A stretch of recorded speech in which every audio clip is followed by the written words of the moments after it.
दोस्तों, जैसे कि आप देख रहे हैं, ये एक्स पर पोस्ट की गई है स्वामी प्रसाद मौर्य के द्वारा। आपको बता दें कि कल लाल किला से प्रधानमंत्री नरेंद्र मोदी जी के द्वारा भाषण दिया गया।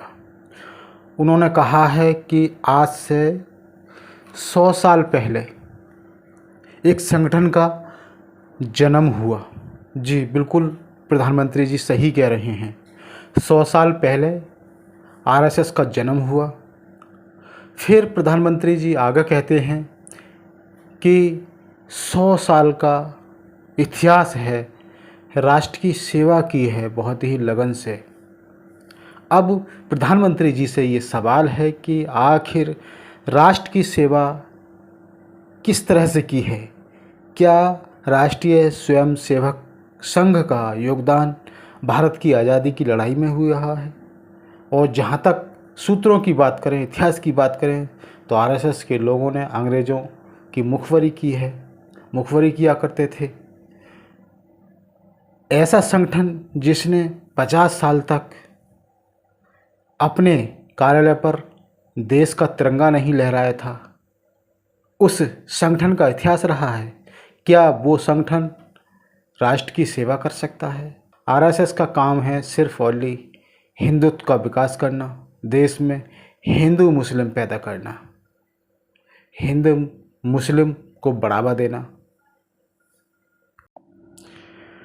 प्रधानमंत्री जी ने अपने भाषण में ये भी कहा है कि सेवा समर्पण करते हुए अपने जीवन का बलिदान दिया है, जीवन का त्याग किया है। आखिर किस तरह से त्याग किया है, ज़रा ये बताना चाहिए भाषण के दौरान कि आरएसएस के कितने लोगों ने देश की आज़ादी में अपने जीवन का योगदान दिया है। आज़ादी की लड़ाई में कितने लोगों ने अपनी जान की बलि दी है। आपको बता दें कि ये जो पोस्ट की गई है एक्स पर स्वामी प्रसाद मौर्य के द्वारा की गई है, वो अपनी पोस्ट में लिख रहे हैं, स्वतंत्रता दिवस के अवसर पर आरएसएस, जिसका आज़ादी की लड़ाई में कोई योगदान नहीं था और ना ही आरएसएस ने 75 वर्षों तक अपने कार्यालय पर तिरंगा राष्ट्रीय झंडा फहराया हो, माननीय प्रधानमंत्री जी द्वारा अपने उद्बोधन के माध्यम से आरएसएस का गुणगान करना न केवल स्वतंत्रता दिवस का अपमान है, अपितु राष्ट्रीय तिरंगे झंडे का व राष्ट्र का भी अपमान है। माननीय प्रधानमंत्री जी का उद्बोधन स्वतंत्रता दिवस का है या आरएसएस गुणगान सभा है, यह समझ के परे है।